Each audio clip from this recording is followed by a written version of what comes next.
শুভ সকাল বন্ধুরা, রাধে রাধে। ভগবান শ্রীকৃষ্ণের অমৃত মধুর বাণী শুনি, যা আমাদের মনকে শান্ত করবে আর আমাদের আত্মা পরিতৃপ্তি হবে। শ্রীকৃষ্ণের বাণীগুলি যদি আমরা ওতপ্রোতভাবে জীবনে মেনে চলতে পারি, জীবনের পথটা একটু সহজ হয়। শ্রীকৃষ্ণের বাণী শ্রীমদ্ ভগবদ্গীতায় যেভাবে আলোচনা করা হয়েছে, শ্রীকৃষ্ণের প্রতিটি পংক্তিতে শ্রীকৃষ্ণের মুখনিসৃত যে বাণীগুলি আমাদের জীবনে অনেক আলোকময় উপহার দেয়, আলোকময় সময় উপহার দেয়। আর এই আলোকময় সময়ে অন্ধকার থেকে বেরিয়ে আসার সহজ পথও বাতলে দেয়। শ্রীকৃষ্ণের প্রতিটি বাণীগুলি জীবনে এক নতুন পথের দিশারি হয়ে যায়।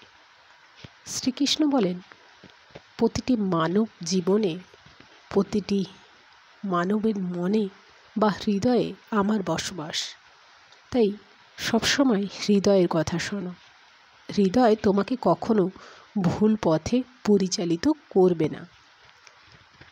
একটু ভেবে অন্য কারোর কথা না চিন্তা করে নিজের হৃদয়ের কথা শোনো।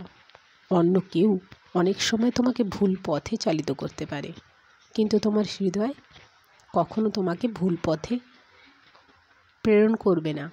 তার কারণ হৃদয় স্বয়ং ভগবানের বাসস্থান।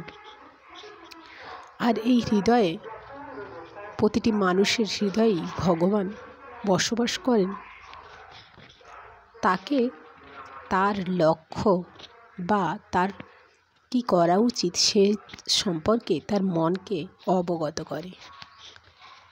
তাই আমরা যে কাজ করি,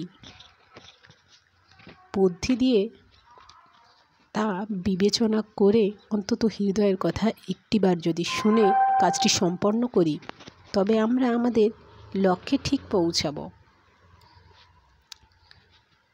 শ্রীকৃষ্ণ বলেন, জীবনের খাতার প্রতিটি পাতায় যদি আমরা ভগবানের হাতে তুলে দিই, তিনি তার মতন করে আমাদের জীবনে লিখবেন। আর তিনি কখনো আমাদের জীবনের ভুল সিদ্ধান্ত নেবেন না। তার কারণ আমাদের বিশ্বাস বা আমাদের উদ্দেশ্য যদি সৎ হয়ে থাকে, তবে আমাদের লক্ষ্য পথও একটু কঠিন হবে, কিন্তু লক্ষ্যে ঠিক পৌঁছাবো।